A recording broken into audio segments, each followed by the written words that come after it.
Hello everybody. आप लोगों को राजन बायोलॉजी क्लास में स्वागत है। पिछला वीडियो में मैंने क्लास 11 के बायोलॉजिकल क्लासिफिकेशन के 8 क्वेश्चन को डील कर लिया था। आज हम 9वां क्वेश्चन को डील करेंगे जो आपके आने वाले एग्ज़ाम जैक में बहुत ही इम्पोर्टेंट होते हैं।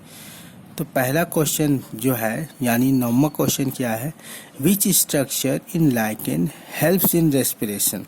देखिए पहला जो क्वेश्चन है आपको रेस्पिरेशन को लेकर, प्लस रेस्पिरेशन का मतलब समझ जाइए।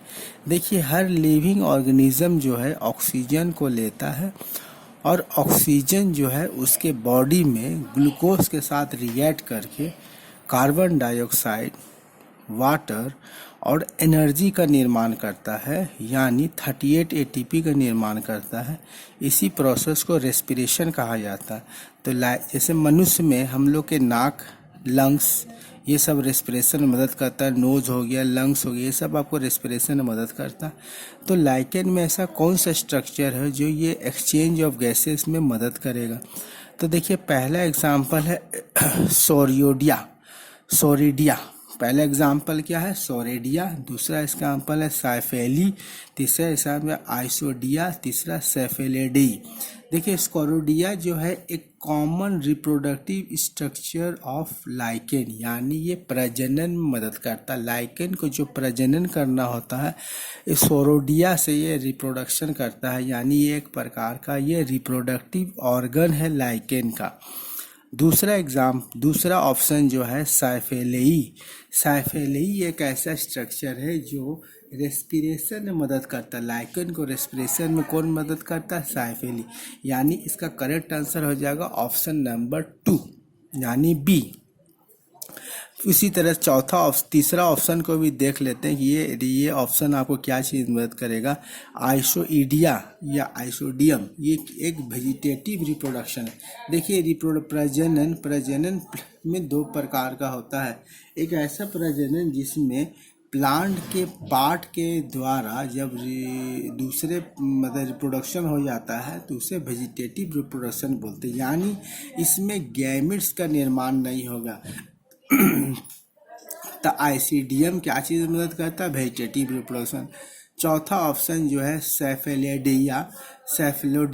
ये सेफलोडिया क्या है, देखिए सेफलोडिया एक स्मॉल गॉल लाइक स्ट्रक्चर है जो कुछ स्पेसीज में ऑफ लाइकेन में प्रेजेंट रहता है, जो क्या चीज़ मदद करता है, फिक्सेशन ऑफ नाइट्रोजन। तो देखिए आप अपना कॉमन सेंस लगा बता सकते हैं कि सोरोडिया जो है रिप्रोडक्टिव ऑर्गन है। आइसोडिया क्या है, एक वेजिटेटिव रिप्रोडक्शन में मदद करता है।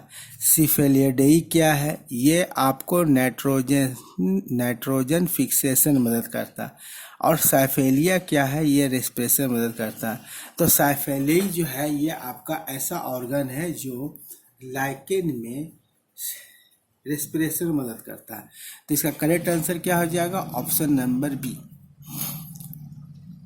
नेक्स्ट क्वेश्चन है, in which group most variation of nutrition. देखिए मोस्ट वेरिएशन ऑफ न्यूट्रिशन क्या हो गया, न्यूट्रिशन एक ऐसा प्रोसेस है जिससे हम लोग फूड को ऑब्टेन करते हैं। हम लोग क्या करते हैं, फूड को ऑब्टेन करते हैं, हम लोग एनर्जी फूड को ऑब्टेन करते हैं।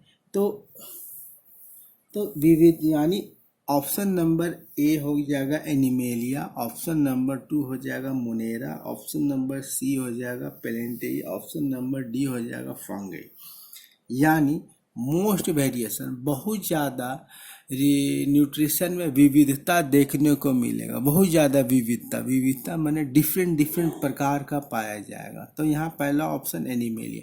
देखिए एनिमेलिया जनरली सब हेट्रोट्रॉपिक मोड ऑफ न्यूट्रिशन करता है। क्या करता है, हेट्रोट्रॉपिक मोड ऑफ न्यूट्रिशन करता है, इसीलिए इसे क्या कहा गया, हेट्रोट्रॉप्स। इसे क्या कहा गया, हेट्रोट्रॉप्स कहा गया है।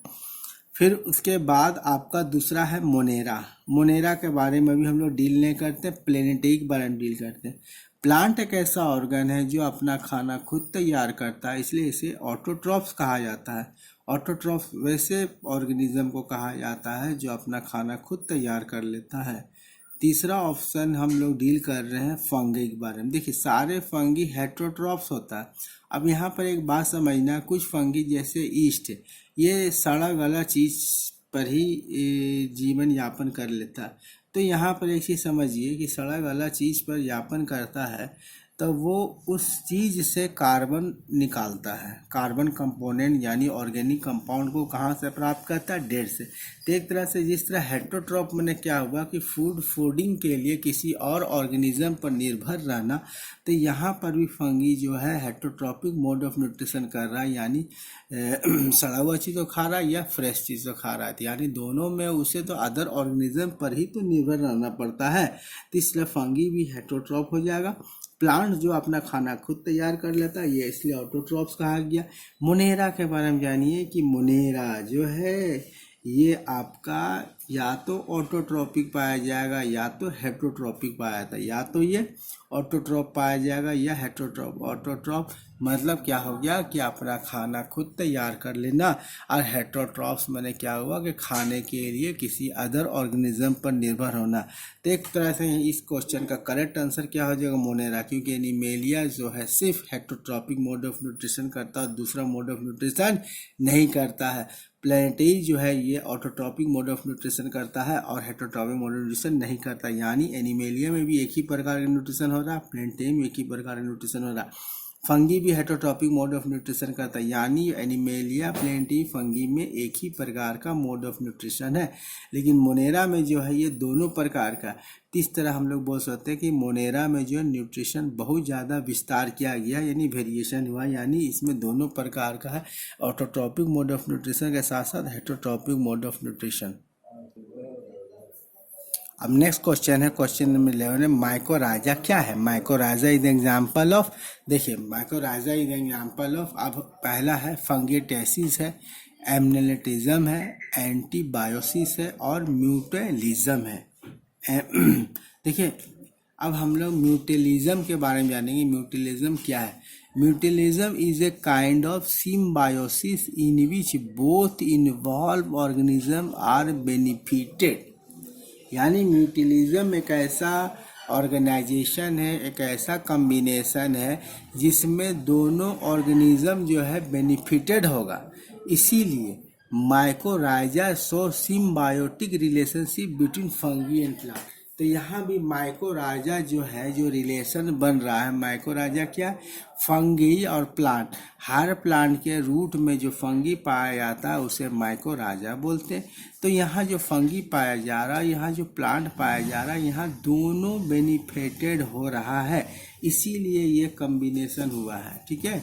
इसीलिए इस कम्बिनेशन को हम लोग म्यूटेलिज्म बोलेंगे। फंगेटेसिस, फंगेटेसिस क्या है। फंगेटेसिस को हम लोग डिफाइन कर सकते हैं कि एक ऐसा कैपेबिलिटी है सॉइल का जो इनहेबिट करेगा जर्मिनेशन और growth of soil born fungi. मतलब जिस जगह फंगी जन्मता है, जिस सॉइल में, उसी कैपेसिटी को फंगेटेसिस कहा जाता है।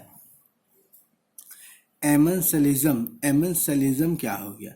एमेंसलिज्म एक ऐसा रिलेशनशिप होता है दो ऑर्गेनिज्म के बीच में, जिसमें एक ऑर्गेनिज्म जो है वो डिस्ट्रॉय हो जाता है, एक ऑर्गेनिज्म क्या होता है, नष्ट हो जाता है, और दूसरा जो है अनरिफ्लेक्टेड, मतलब कोई इसमें इस पर प्रभाव नहीं पड़ता है।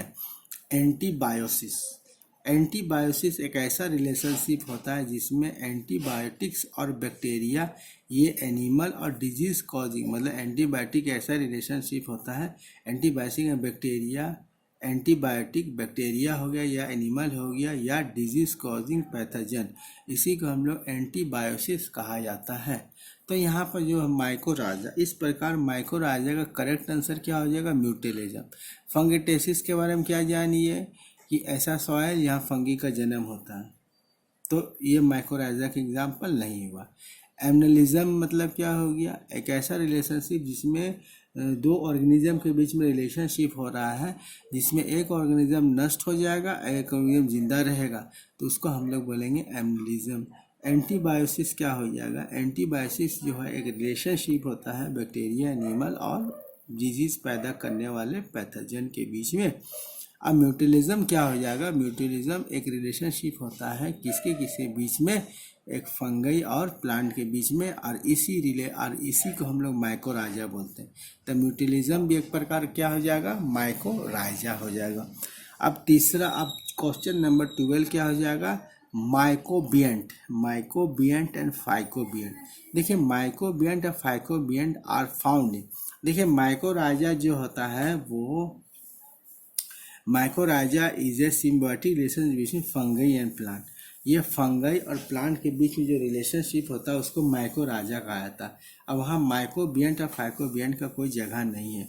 दूसरा रूट, जैसा कि हम लोग जानते हैं कि सारे प्लांट, जो प्लांट का दो पार्ट होता है, एक रूट होता है, एक स्टेम होता है। स्टेम जो है वो टूवर्ड्स द लाइट ग्रो करता है, मतलब लाइट की तरफ ग्रो करता है, और रूट जो होता है डार्क की तरफ ग्रो करता है। स्टेम में यानी शूट में फोटोसिंथेसिस होता है, और फोटोसिंथेसिस के लिए वाटर कहाँ से आता है, रूट से आता है। उसके बाद आपका लाइकेन, देखिए लाइकेन क्या हो जाएगा, लाइकेन एक एसोसिएशनशिप होता है फंगई और एल्गी के बीच में। लाइकेन क्या होगा, फंगी और एल्गी के बीच में रिलेशनशिप होता है। तो फंगल पार्टनर को क्या कहा जाता है, माइकोबियंट। जो फंगल पार्टनर है उसको क्या, माइकोबियंट, और एल्गल पार्टनर को क्या बोलेंगे, फाइकोबियंट। और ब्लू ग्रीन एल्गी एक ऐसा ऑर्गेनिज्म है जो किंगडम मोनेरा में पाया जाता है। ठीक है। तो इस प्रकार देखिए माइकोराइजा एक रिलेशनशिप होता है बिटवीन फंगी और प्लांट, तो ये ऑप्शन नहीं है। दूसरा ऑप्शन है रूट, जड़, प्लांट में जड़ पाया जाता है जिसके मदद से रूट से सॉइल ऑब्जॉर्व करता है, तो ये भी करेक्ट आंसर नहीं हो सकता। तीसरा ऑप्शन जो है लाइकेन, तो लाइकेन भी देखिए दो ऑर्गेनिज्म से बनना है। लाइकेन भी दो ऑर्गेनिज्म से बना है, एक का नाम फंगी है, दूसरा का नाम अलगी है। तो जो फंगी है, जो लाइकेन का फंगल पार्ट होता है, फंगल पार्टनर होता है, उसे माइकोबियंट कहा जाता है, और जो अलगल पार्टनर होता है उसे क्या कहा जाता है, फाइकोबियंट। तो इसलिए इसका करेक्ट आंसर क्या हो जाएगा, लाइकेन। ब्लू ग्रीन एल्गी एक ऐसा एल्गी होता है, एक ऐसा बैक्टीरिया होता है जो किंगडम मोनेरा में पाया जाता है। तो ऐसा देखिए आज हमने 4 क्वेश्चन को डील किया, ये सब सारा इम्पोर्टेंट क्वेश्चन है।